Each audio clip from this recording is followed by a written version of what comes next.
하나님의 말씀 창세기 11장 1절 말씀 보시겠습니다. 창세기 11장 1절입니다.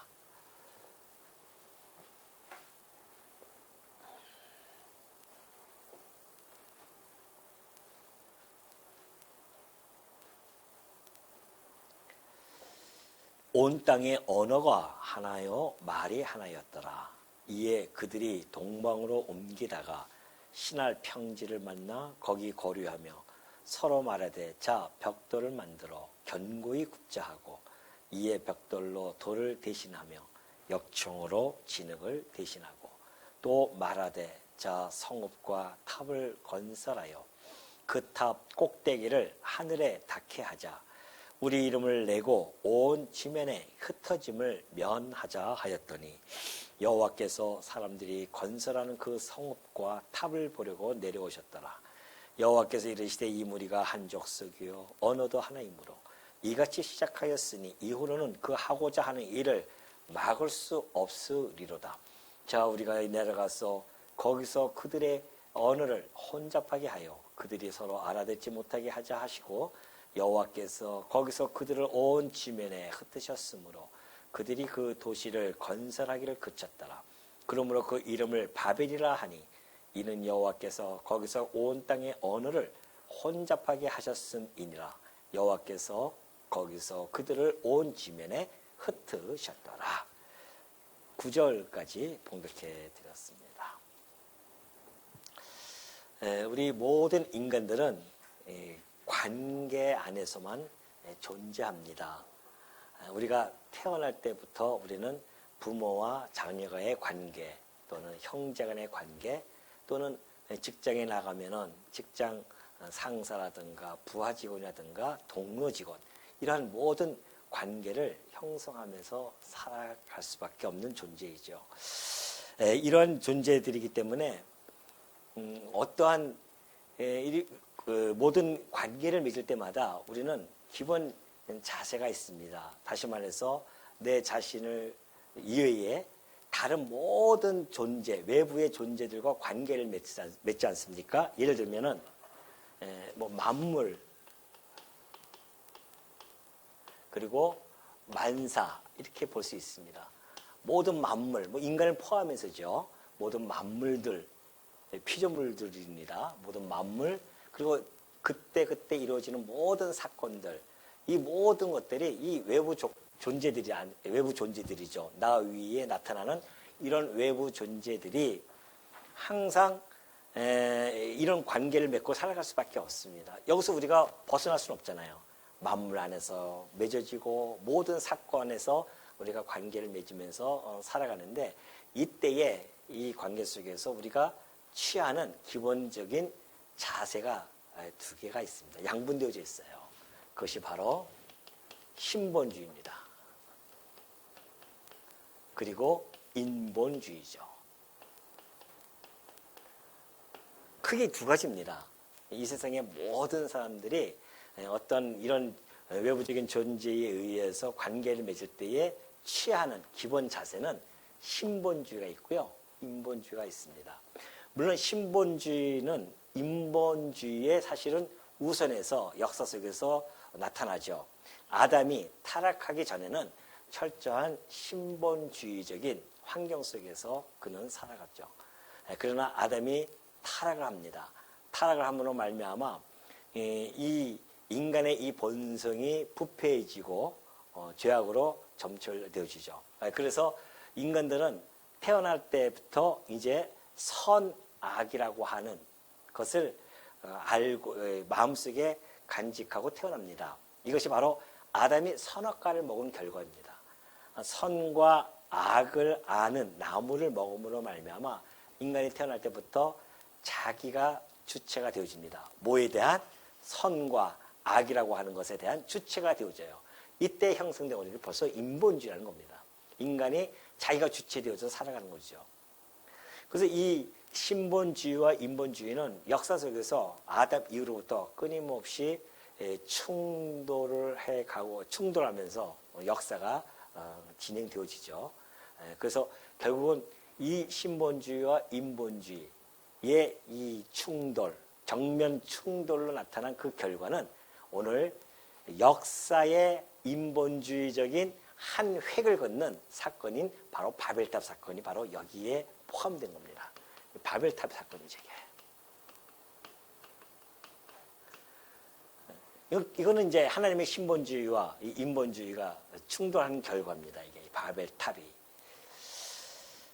그래서 우리 안에 아담 이후로 태어나는 모든 인간들은 우리 인격에 깊이 내재되어진 곳이 뭐냐면 인본주의입니다. 그래서 이 인본주의의 이 실체예요. 이게 사실은. 우리 인본주의의 실체이자 그 결과가 바벨탑이라고 하는 것으로 극명하게 노출되어진 것을 우리가 오늘 11장 바벨탑 사건을 통해서 확인할 수 있을 것입니다. 자, 한번 볼까요? 온 땅의 언어가 하나요, 말이 하나였더라. 이 언어라고 하는 것은 우리의 그 언어 기관을 이야기합니다. 입술이라든가 뭐 이런 언어 기관이죠. 이 언어 기관이 다 우리가 하나이죠. 그리고 우리의 말, 언어도 다 하나입니다. 한 족속으로 되어졌기 때문에 그때 당시에는 지금처럼 이렇게 막 언어가 흐트러지지 않습니다. 오로지 한 단어로서, 이제 한 언어로서 다 동일하게 같이 같은 이야기, 같은 말을 하면서 살아왔던 존재였었습니다. 이런 것은 이제 어떻게 보면은 뜻이 하나가 되어질 수 있는 최적의 요건으로 자리매김되어질 수 있다는 것을 우리는 알 수가 있습니다. 그러면서 2절에 보면은 이제 그들이 동방으로 옮겨갑니다. 동방으로 옮겨가는데 여기서 이제 동방으로 옮긴다고 하는 것은 어떻게 보면은 어떤 장소적인 공간적인 그런 면을 이야기할 수 있죠. 공간적으로 점점 동방으로 옮겨간다. 그러면 그 기준은 어디인가? 이때 당시만 해도 그 기준은 에덴입니다. 에덴 동산이에요. 에덴 동산을 기준으로 해서 동방으로, 동쪽으로, 동쪽 방편으로 자꾸 떠나는 거죠. 그러니까 공간적으로도 물론 떠나지만은 그러나 에덴이라고 하는 것은 하나님이 임재하는 곳이었기 때문에 하나님으로부터 영적으로 점점 멀어져 가고 있는 그런 하나님과의 관계가 점점 멀어져 간다는 것이죠. 다시 말해서 신본주의가 아니라 인본주의적인 그런 관계로 멀어져 간다고 하는 것을 하나의 상징적으로 보여주는 이야기입니다. 하나님을 떠나게 되어지면 반드시 인간은 인본주의적인 사고방식을 가지고 살아갈 수밖에 없죠. 물론 태어날 때부터 우리가 인본주의로 태어나니까 자기가 본이 되어서 태어나죠. 그러나 우리가 중생으로 거듭나게 되어지면은 인본주의에서 신본주의로의 전환이 이루어진 겁니다. 우리가 로마서에서 살펴보았듯이 바로 거룩한 산 제물로서 하나님께 드려지는 영적 예배가 신본주의적인 삶이거든요. 끊임없는 싸움이에요. 그래서 인본주의와 신본주의의 싸움이죠. 이것이 이제 하나님을 떠나게 되어지면 인간은 가차 없습니다. 무조건 다 인본주의로 빠질 수밖에 없어요. 이것이 역사 속에서도 너무 잘 나타나 있습니다. 물론 이제 뭐 서구 시대를 중심으로 해서 이렇게 봤을 때는 중세 시대를 물론 타락되어진 중세 시대이지만 그래도 그들은 신본주의 하나님이 있다고 하면서 그렇게 가르치고 그렇게 했었죠. 그러나 18세기에 이제 계몽주의가 들어오면서 인본주의로 완전히 전환되지 않습니까? 그 이후로부터 지금까지 모든 인간들은 사실은 인본주의에 완전히 무장해가지고서는 살아가고 있습니다. 거기에 여러분과 제가 지금 놓여져 있어요. 그래서 끊임없이 내 안에 있는 인본주의와 그리고 하나님의 말씀인 이 신본주의 이 안에서 우리는 투쟁하면서 살아가는 겁니다. 그래서 우리가 지상교회를 투쟁의 교회라고 하는 이유가 거기에 있습니다. 끊임없이 싸우는 거예요. 오늘도 싸워야 되고 또 내일은 또 편해질 것 같습니까? 내일도 또 싸워야 됩니다. 뭐 하고요? 인본주의. 내 안에 주변에 있는 모든 만물과 만사가 인본주의에 찌들어 있는 그곳에 내가 지금 놓여져서 싸우면서 살아갈 수밖에 없다는 것을 우리는 오늘 이 바벨탑 사건을 통해서 다시 한번 깊이 되새겨야 할 것입니다. 자, 이들이 이제 동방으로 옮기다가 신할 평지를 만나서 거기 거류합니다. 그러면서 서로 말하되 자 벽돌을 만들어 견고히 굽자하고 이에 벽돌로 돌을 대신하며 역청으로 진흙을 대신하고 그래요. 벽돌을 만들어서 견고히 굽자 해요. 그러니까 돌을 가지고서 성을 쌓는 것이 아니라 이미 그들은 벽돌을 만들 수 있는 기술이 있는 거죠. 벽돌을 구워서 만듭니다. 그리고 그뿐만이 아니라 여기서는 진흙이라고 표현되어 있지만 역청이에요. 역청이죠. 진흙을 대신해서 역청을 사용하는데 이것이 이제 아스팔트, 지금 우리가 깔고 있는 아스팔트거든요. 그걸 통해서 성을 쌓자 그런 거 하는 겁니다. 진흙을 대신하고 말하되 자 성읍과 탑을 건설하여 그 탑 꼭대기를 하늘에 닿게 하여 우리 이름을 내고 온 지면에 흩어짐을 면하자 그렇게 하였더니 그래요. 자 이거 보면은 성경이 우리가 1장부터 쭉 11장까지 이렇게 흐름을 보면은 성을 쌓는 족속들이 꼭 보면은 가인도 그랬었고요. 니므롯도 그랬었고 그렇습니다.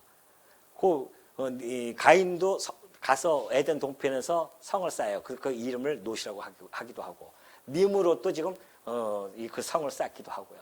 그러니까 인본주의적인 사람들은 자기를 위해서 성을 쌓습니다. 또 탑을 쌓기도 하고요.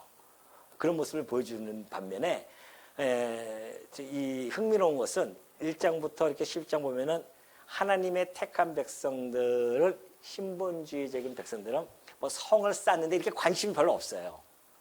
거기 기록이 안 돼 있습니다. 물론 뭐 쌓기도 했겠지만은 그러나 그것을 기록을 하지 않는 것은 거기에 신본주의적인 사람들은 그런 데 관심을 갖는 것이 아니라는 것이죠.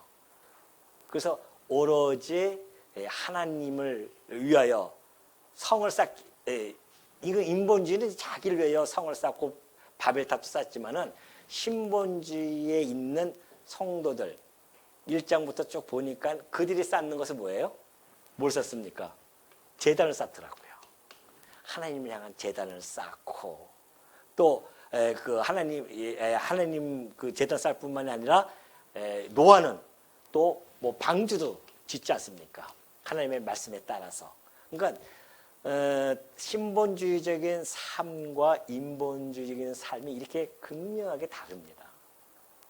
인본주의는 끊임없이 자기를 위하여 성을 쌓고 자기를 위하여 탑을 올립니다. 그러나 신본주의는 하나님을 향해서 왜? 그 근본이 하나님 중심적인 사상이기 때문에 그래요. 그래서 하나님을 향해서 예배를 드리고 방주를 짓고 이런 모습을 잘 보여주죠. 이런 대목이 지금 4절에서 나타난 겁니다. 자, 보면 거기서 그래요. 왜 쌓는가? 성읍과 탑을 건설하는데 첫 번째는 우리 이름을 내자는 겁니다. 그들이 그 목적이 나타나요. 바벨탑을 짓고자 하는 그 목적이 얼마나 불순한지요. 여호와의 이름이 아닌 피조물의 이름을 내고자 그렇게 합니다. 자기 이름을 내자는 거예요. 바벨탑을 왜 쌓는가? 첫 번째가 자기 이름. 자기 이름을 내놓고 싶어요. 지금 성경은 끊임없이 여호와의 이름을 계시해 주고 있습니다. 모든 만물과 만사를 통하여 여호와 계시거든요. 하나님께서 당신의 이름을 계시해 주고 계십니다. 당신이 만드신 이 피조물을 통하여 당신이 약속한 대로 이루어 가심으로 여호와 하나님에 대한 계시가 이루어지는 거예요. 그러니까 온 우주 만물 그리고 지금 현재 진행되어지는 모든 역사의 궁극적인 이유와 목적, 하나님 당신의 영광을 계시하는 겁니다. 존재의 영광과 속성의 영광을 계시해 준다 그랬죠. 그걸 뭘로? 하나님의 여호와 이름을 통하여서 계시해 주는 겁니다. 이것이 하나님의 목적인데 인간들은 신본주의자들은 끊임없이 여호와의 이름을 불러요. 그런데 이들은 자기의 이름을 내고자 합니다. 이것이 뭐예요? 바로 이생의 자랑이에요. 이생의 자랑 아닙니까? 이 땅에서 자기 이름 내고 싶어 하는 것이. 어쩔 수 없습니다. 인본주의적인 삶은 자기 이름을 내고자. 왜 공부합니까? 자기 이름 내고자 하는 거예요. 왜 돈을 법니까? 자기 이름 내고자. 그러니까 여러분 그 탑을 보십시오. 우리 한국에도 그 빌딩 보세요. 빌딩 더 높이 세계에서 두 번째, 세 번째 왜 이렇게 합니까? 그 나중에 허물 때 어떻게 허물지 잘 모르겠지만은 그렇게 합니다. 그걸 누가 지었다? 내가 지었다. 그거 한번 자랑하고 싶어가지고서는 그 이후에 어떻게 될지는 모르겠어요. 그것이. 그러나 무조건 가장 높이 끊임없이 세우고자 하는 것. 그래서 자기 이름을 내고자 하는 것. 이 생에 자랑하고 싶어서. 그것이 인본주의적인 삶의 전형적인 모습입니다. 우리 인간은 여기 다 노출되어 있어요. 우리도 할 수 있는 능력이 없어서 그렇지. 있으면 왜 그렇게 그냥 어렸을 때부터 모래성을 쌓고 왜 그럽니까? 그게 다 인간의 내재적인 모습들이에요. 타봐, 두꺼봐, 헌집 줄게, 새집 따오. 이게 다 인간이 가지고 있는 거 아니겠어요? 이게? 이런 모습 속에 우리가 살아가는 겁니다, 사실은. 이게 인본주의예요. 그러니까 해 아래 새 곳이 없다니까요. 이때부터 다 시작되어지는 겁니다. 인간이 아담 이후로 태어나는 모든 인간들은 여기에 딱 사로잡혀서 살아갈 수밖에 없습니다. 그러니 얼마나 힘듭니까? 여기서 벗어나려고 하면 우리 힘으로 돼요? 안 돼요? 안 돼요. 그래서 하나님께서 우리 보고 너 쉬지 말고 기도하라. 이것을 싸울 수 있는 힘은 쉬지 않고 기도하는 것뿐이 없습니다. 우리가 안 되니까 내 안에 계신 성령을 통하여 하나님의 뜻을 간구하고 하나님만이 나의 생의 중심이십니다. 하나님만이 나의 최고의 가치로운 힘입니다. 내가 죽든지 살든지 먹든지 마시든지 내 삶에 있어서의 최고는 하나님뿐이 없습니다라고 그걸 주장하면서 살아가야 된단 말이죠. 그러니까 성도들은 이때는 뭐 제단을 하고 방주 쌓지만은 지금 오늘 우리 성도들은 뭘 쌓는 중입니까? 우리는 무엇을 쌓습니까? 바벨탑 쌓는 중이에요? 뭘 쌓아요 지금 우리는? 안 쌓아봐서 모르겠습니까? 뭐 쌓는다고 하니까 이런 걸 생각 못하는 거죠. 우리는 성전을 지어가는 중이에요. 전혀 다르잖아요. 신본주의자들과 인본주의자는 전혀 삶의 형태가 달라집니다. 거룩한 삶이라고 하는 것은 성전을 지어가는 겁니다. 내 안에 성령께서 나로 하여금 성전의 제목이 되어져서 오늘도 우리는 내일도 어제도 성전의 제목으로 하나하나 성전으로 쌓아져 가요. 이들은 역청으로 탑을 쌓지만은 우리는 예수 그리스도의 보혈의 피로 말미암아 우리의 성전을 한 칸 좀 쌓아가고 있는 거 아니겠습니까? 삶이 전혀 달라져요. 그러니 이들이 지금 자기 이름을 내고자 하고 그리고 그러면서 그 탑 꼭대기를 하늘에 닿게 하자. 이 탑을 어떻게 해요? 저 하늘, 저기까지 한번 닿게 하자는 거예요, 탑을. 아니, 탑을 갖다가 하늘에 닿을 수도 없죠. 지금 저 사람들이 아직 이 과학이 발달 안 됐으니까 하늘이 지금 어디 하늘인지 알겠어요. 끝이 없는데. 근데 자기 보이기에는 파란 하늘이 보이니까 한번 해보자. 얼마나 교만이 하늘을 찌릅니까? 하늘에 닿겠다는 겁니다. 하늘에 한번 올라가 보자겠다는 겁니다. 뭘 통해서요? 자기네들의 힘으로 바벨 탑을 쌓아서 하늘로 가겠다는 거예요. 얼마나 무모한 짓입니까? 우리 인간의 힘으로는 하나님이 계시는 그 하늘로 갈 수가 없어요. 인간의 힘으로는. 오로지 하늘에 계신 우리 아버지께 하늘로 가는 길은 누구뿐이 없습니까? 예수 그리스도 외에는 없어요. 그러니까 우리 신본주의자들은 예수 그리스도를 통하여 하늘로 올라갑니다. 예수님이 오셔서 나는 곧 길이요 진리요 생명이라 하셨으니 아버지께로 갈 길은 오로지 예수 그리스도 이 십자가 사건 외에는 없는 겁니다. 그러니까 우리는 이 길을 통해서 하나님께로 가고자 하지 이들은 자기네 힘으로 지금도 하늘에 가고자 얼마나 애쓰는지 모릅니다.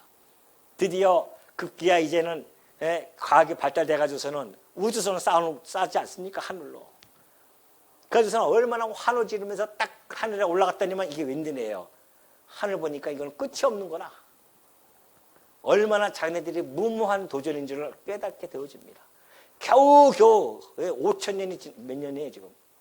역사가 시작되어지고 나서 뭐 몇만 년인지 뭐 몇십만 년인지 모르지만은 그 오랜 기간 중에서 과학이 최첨단의 과학에 의해서 그걸 모아가 집약해가지고서는 그 우주선을 쐈는데 거기가 겨우 달 나라 하나뿐이 못 가봤잖아요.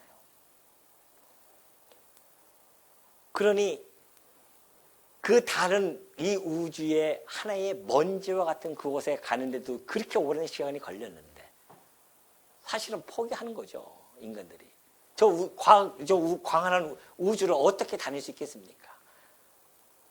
그런데 놀랍게도 신본주의자들은 그 광활한 그 우주를 뚫고 올라가서 그 너머에 있는, 우주 너머에 있는 하나님이 계시는 그 보좌에 우리는 갈 수 있다는 거 아닙니까? 누구의 이름으로? 예수 그리스도의 이름으로. 자기네의 이름으로 가는 것이 아니라 예수 그리스도의 이름으로 이 길을 열어주셨는데 인간들은 지금도 여전히 이 길을 통해서 가고자 얼마나 애쓰는지 모릅니다. 오늘 우리는 이 길로 갈아탄 것에 대해서 얼마나 행복하냐 말이죠. 힘쓸 것도 없고 오로지 예수 그리스도 이름만 가지면 우리는 하나님의 그 보좌, 하늘 보좌에 나아갈 수 있도록 하나님께서 그 길을 열어주셨다는 것에 대해 얼마나 우리가 정말 감격하고 감동하냐 말이죠. 그러니 하나님 자기 이름을 내고자 하는 그들의 그 어리석음을 지금 이들은 보여주고 있는 것이죠. 그러면서 온 지면에 흩어짐을 면하자 그래요. 아니 지금 하나님께서는 땅에 충만하라 했더니만 오히려 그걸 갖다가 자기네들이 막는 겁니다. 하나님의 뜻과는 전혀 배치되어진 삶이에요. 하나님의 뜻은 온 땅에 충만하라고 했는데 자기네는 흩어짐을 면하자 우리가. 하나로 힘을 모으자. 힘을 합쳐서 우리가 우리의 이름을 한번 내보자. 하나님께서는요 일찍이 잠언서를 통해서 이렇게 말씀하신 바가 있습니다. 잠언서 15장 25절 보니까 여호와는 교만한 자의 집을 허셔요. 이것이 바로 교만한 자의 집 아닙니까? 교만한 자의 집이에요. 이걸 허셔요. 그리고 과부의 지게를 정하시느니라. 또 무릇 마음이 교만한 자를 여호와께서 미워하시나니 피차 손을 잡을지라도 벌을 면하지 못하리라. 하나님은 이 교만한 자들을 미워하시는데요. 이들이 손을 잡고서는 한번 해보자 한다 할지라도 하나님께서는 그들이 받을 벌을 면하지 못한다는 거 아니겠어요? 이것이 교만으로 나타나는 것들입니다. 이 교만은 결국은 패망의 선봉이 되어질 수밖에 없고 이런 거만한 마음은 넘어짐의 앞잡이입니다. 오늘 이 시대의 수많은 인본주의자들 그들은 여전히 자기네 그 교만과 거만한 마음으로 하나님이 없다 하면서 얄팍한 그 과학적 지식을 가지고 의학적 진단을 가지면서 오로지 하나님을 대적하고 신본주의자들을 조롱하면서 살아가고 있습니다. 우리는 오늘 이 신본주의자들 입장으로서 봤을 때는 사실 이것이 얼마나 허무한 일이며 이것이 다 무너질 것을 우리는 알고 있습니다. 그러니 우리 이 신본주의적인 일인 삶 속에서 우리가 하나님의 성전을 지으면서 산다고 하는 것처럼 행복함이 없음을 우리는 너무나 잘 다시 한번 느끼게 되어지고 뿐만이 아니라 이 인본주의는 결국은 이게 무신론입니다. 무신론주의자들. 하나님은 이 무신론주의자들을 향해서 어리석은 자라고 명명해 주고 계십니다. 이 어리석은 자들아. 이 어리석은 자들은 하나님이 없다 하도다. 그러면서 이들은 끊임없이 자기 이름을 내고자 했죠. 그러나 여전히 이름은 남아있지 않습니다. 그러나 여호와의 이름을 불렀던 자들이 있어요. 이 신본주의자들은 누구의 이름을 부릅니까? 자기 이름이 아니라 여호와 이름을 부릅니다.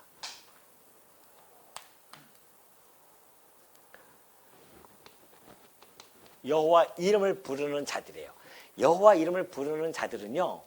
그 이름이 하나님께서 그들이 그 부르는 그 모습을 보면서 오히려 그 이름을 오랫동안 역사 속에서 기억하게 해 주십니다.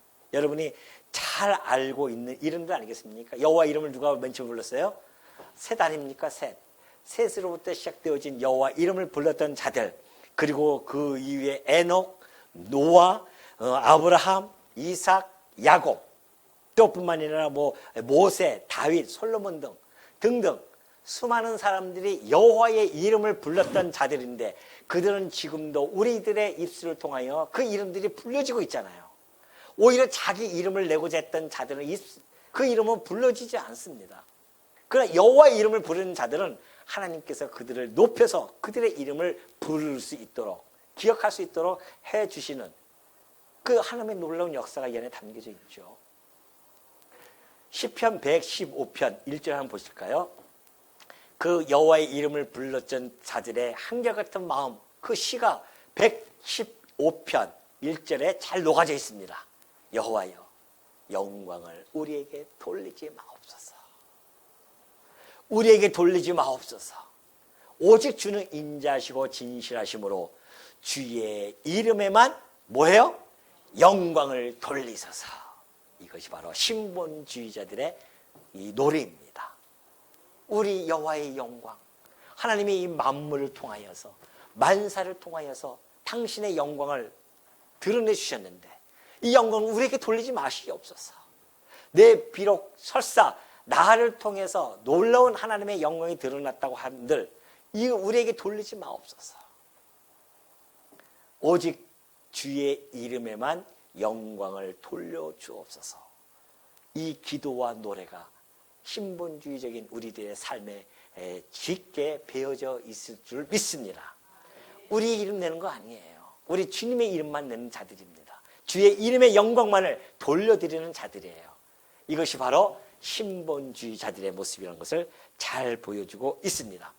그러면서 5절 여호와께서 사람들이 건설하는 그 성읍과 탑을 보려고 내려오셨다. 여기서 사람들이라고 하는 이 원문을 보면요, 아담의 아들들, 아담의 후손들을 이렇게 이야기해요. 그 여기서는 사람이라고 번역했죠. 근데 원래는 아담의 자손들이었었습니다. 그 이야기는 아담의 죄로 말미암아 가지게 된 우리 인간의 죄성이 홍수 이후에도 여전히 인간들 가운데 자리 잡고 있음을 너무나 잘 보여주는 표현입니다. 이 아담의 후손들, 곧 죄덩어리들, 그런 뜻이에요.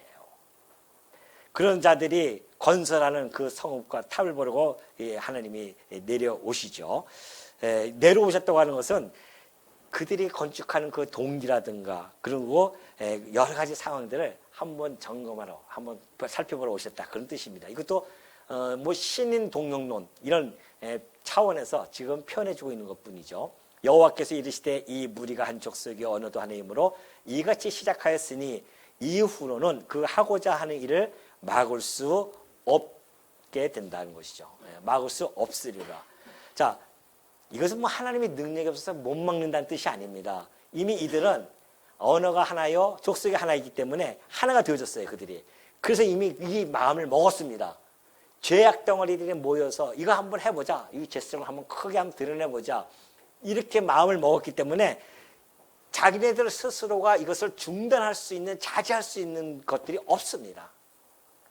막을 수가 없어요. 스스로도 못 막습니다. 우리 인간들이 죄악 가운데 가다 보면요, 정말 나도 모르게 빠지더라고요. 자꾸 빠져요.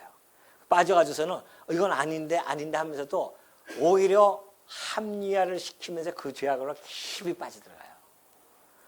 우리는 거기서 내가 막을 도리가 없어요. 여러분, 우리가 그도 죄 가운데서 건짐을 받아가지고서는 오늘 그래도 이렇게 하나님을 이름을 부르면서 살아갈 수 있다는 거요? 우리 힘으로 된 줄 아십니까? 천만의 말씀입니다. 하나님이 당신의 은혜로 우리를 붙들어 주고 있으니까 우리가 지금 버티고 있는 것이지, 그 은혜의 손길 놔버리면요, 우리의 본래의 모습대로 끊임없이 우리는 이쪽으로 빠질 수밖에 없어요. 이게 우리의 본성인데요, 본성. 이 본성으로 빠지는 겁니다. 이거 자기 스스로 컨트롤 안 됩니다. 그냥 가는 거예요. 그런데 하나님께서 우리를 붙들고 계시니까 일로 가다가도 뭐예요? 걷길로 가다가도 다시 하나님 앞에 돌아오게 하시고, 내가 곁길로 가다가도 또 전부여 의지 없어서 손들고 옵니다 라고 우리를 갖다가 끌고 오시고, 하나님의 은혜로 그것이 가능한 것이지 우리는 여기서 벗어날 수 있는 힘이 없습니다. 이걸 이 모습에서 잘 보여주고 있죠. 그래서 하나님께서 자, 우리가 내려가서 거기서 그들의 언어를 혼잡하게 하여 그들이 서로 알아듣지 못하게 하자 하시고, 여호와께서 거기서 그들을 온 지면에 흩으셨으므로 그들이 그 도시를 건설하기를 그쳤더라. 그러므로 그 이름을 바벨이라 하니 이는 여호와께서 거기서 온 땅의 언어를 혼잡하게 하셨음이니라. 여호와께서 거기서 그들을 온 지면에 흩으셨더라 그러죠. 자, 하나님께서 드디어 이 일을 하나님께서 못하게 하십니다. 인간의 자기는 이걸 멈출 수가 없으니까 못하게 하셨는데, 그 방법이 언어를 완전히 다 흩어 보십니다. 지금 우리가 다 언어 흩어진 것이 이때부터 시작되어진 거예요. 그러니까 언어학자들이 연구하는 결과, 우리 인류의 언어는 하나였었다는 것이 과학적으로도 지금 증명이 되어져 가고 있죠. 연구들이 많이 나옵니다. 그렇다고 해서 우리가 언어가 원래 그 사람들이 그렇게 연구의 결과가 그러니까 원래 우리 인간들은 언어가 하나였다, 그런 것이 아닙니다. 이미 우리는 성경에서 계시적으로 하나님이 보여주셨기 때문에 우리는 모든 족속이 하나였고 하나의 언어를 가졌었구나. 근데 이 사건을 통하여서 지금 언어가 다 흩어졌구나. 이걸 우리가 믿는 것이지 그들의 연구 논문을 우리는 믿는 것이 아닙니다. 그러나 어떠한 자료로만 살펴보는 것이지, 우리에게는 근본 자료가 있습니다. 이것은 바로 하나님의 말씀인 성경이 있기 때문에 우리는 이 성경을 믿는 거죠. 과학의 잣대로 우리가 믿는 것은 아닙니다. 자, 여기서 보면은 하나님께서 그들을 족속대로 혼잡해 하시는데요. 참 얼마나 하나님이 질서의 하나님인지 아십니까? 한번 볼까요? 질서의 하나님인데, 그들을 언어를 달리해서 흩으실 때에 각 족속별로 흩으십니다. 셈은 셈 족속, 야벳은 야벳, 함은 함 족속대로 그렇게 흩으셔요. 흩으시면서 그러니까 셈의 언어와 함 족속의 언어와 그 다음에 야벳의 언어들이 다 다릅니다. 막 뒤죽박죽, 셈과 하벳이 뒤죽박죽해서 간 것이 아니에요. 각기 족속이 다릅니다. 우리가 어떻게 할 수 있냐면요, 10장 5절 한번 볼까요? 10장 5절에 보면은 뭐라고 적혀 있습니까? 이들로부터 여러 나라 백성으로 나뉘어서 각기 언어와 종족과 나라대로 바닷가의 땅에 머물렀는데, 그 족속이 누구예요? 2절에 보니까 야벳의 아들 족속들이에요. 야벳의 족속대로 그런 겁니다. 야벳의 족속대로 언어와 종족과 나라대로 했고요. 20절 한번 볼까요? 20절. 또 20절은 이들은 함의 자손이라, 함의 자손들은 각기 족속과 언어와 지방과 나라대로였더라 그러잖아요. 그러니까 함의 족속은 또 함의 족속대로 언어가 똑같아 적어서 그 족속대로 가는 거고요. 또 31절에도 이들은 셈의 자손이니 그 족속과 언어와 지방과 나라대로였더라. 이걸 보면 하나님이 얼마나 질서의 하나님이신지를 너무나 잘 보여주는 대목이 아닐 수 없습니다. 질서의 하나님께서 셈과 야벳과 함의 족속을 분류해가지고서는 이들이 섞였었는데 갑자기 언어가 안 통해요. 그래서 언어가 같은 사람끼리 부릅니다. 나하고 같은 사람 막 했더니만 나야 언어 통하는 사람이 딱 모였더니만 누구예요? 누구라고요? 우리 함족속이네. 우리는 여기는 셈족속이네. 다 달라지는 거예요. 거기서 또 언어들이 물론 또 파생이 되어져 가고 있죠. 이때에 흩어졌던 언어들이라고 해서 그걸로 끝나는 것이 아닙니다. 세월이 흐르면서 또 같은 민족끼리 또 따로 떨어져 가서 살면서 또 언어들이 그들만의 언어가 또 형성이 되어지고, 그래서 좀 수백 개의 언어가 있지 않습니까? 그렇게 막 흩어진 겁니다. 그러니 하나님이 이 하시는 것은 단편적으로 그 당시의 역사만 바라보는 것이 아니라 전 우주의 마지막 종말까지의 역사를 바라보시면서 얼마나 철두철미하고 세밀하게 진행해 가시는지를 너무나 잘 보여주는 대목이 아닐 수 없죠. 그러면서 하나님께서는 결국 이렇게 그들을 흩으심으로 말미암아 하나님의 뜻을 결국은 이루어 가신다는 것, 이것이 정말 하나님께서 역사를 진행하시는 그 하나의 원리입니다. 우리가 인간들이 아무리 인본주의가 성행해서 인본주의적인 그러한 역사를 끌고 간다 할지라도요, 하나님의 뜻은 변개하지 않습니다. 무슨 뜻이요? 창세전에 계획하셨던 모든 것들은 사실은 다 이루어져 가고 있죠. 하나님의 뜻대로 다 되어져 가고 있는 겁니다. 그러니까 하나님이 그 뜻과 그 계획과 경륜은 우리가 상상을 초월합니다. 분명히 우리가 인본주의적인 삶을 통해서 내가 삶을 결과물을 냈지만은 그러나 결과적으로는 그 모든 것들이 협력해서 하나님의 뜻을 이루어가는 과정이며 도구였다는 것입니다. 이 얼마나 놀라운 일입니까? 이것을 하실 수 있는 분이 바로 전능자이십니다.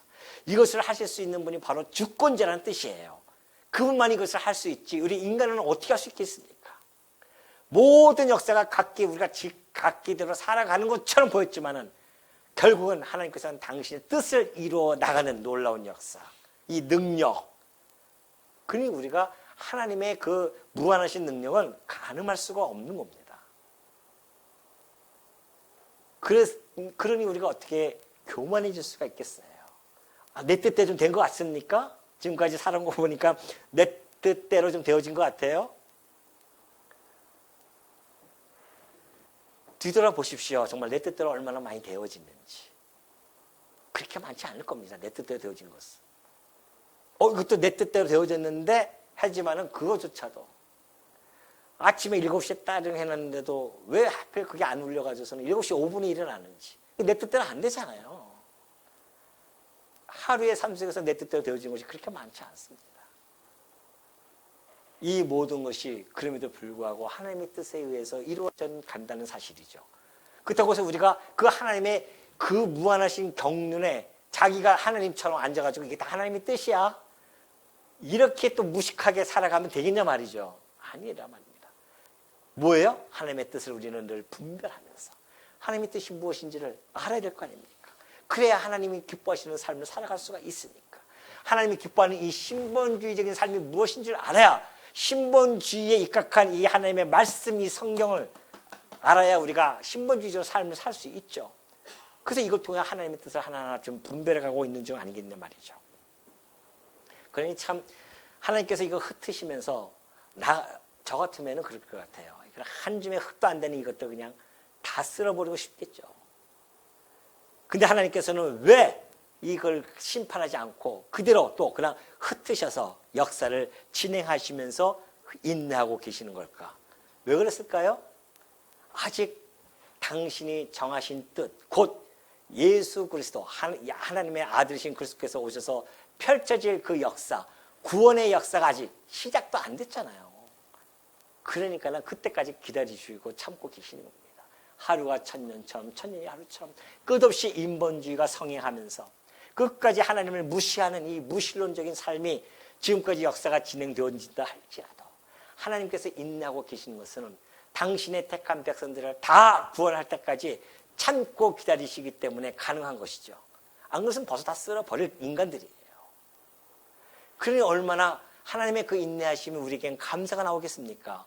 인내하심이 없었다면 우리도 지옥불에 던져질 존재였을 텐데, 우리가 하나님의 그 인내함 속에서 하나님의 이 그리스도에 통하여 하나님 보좌 앞에 갈 수 있었다고 하는 것, 이것이 우리들에게는 이 바벨탑 사건을 통해서 하나님의 그 신실하심과 그 자비하심을 다시 한번 깨달을 수 있는 그런 시간이 아닐 수 없습니다. 사실 지금 우리가 이 시대가 이제 글로벌리즘 해가지고서는 막 세계가 하나로 하지 않습니까?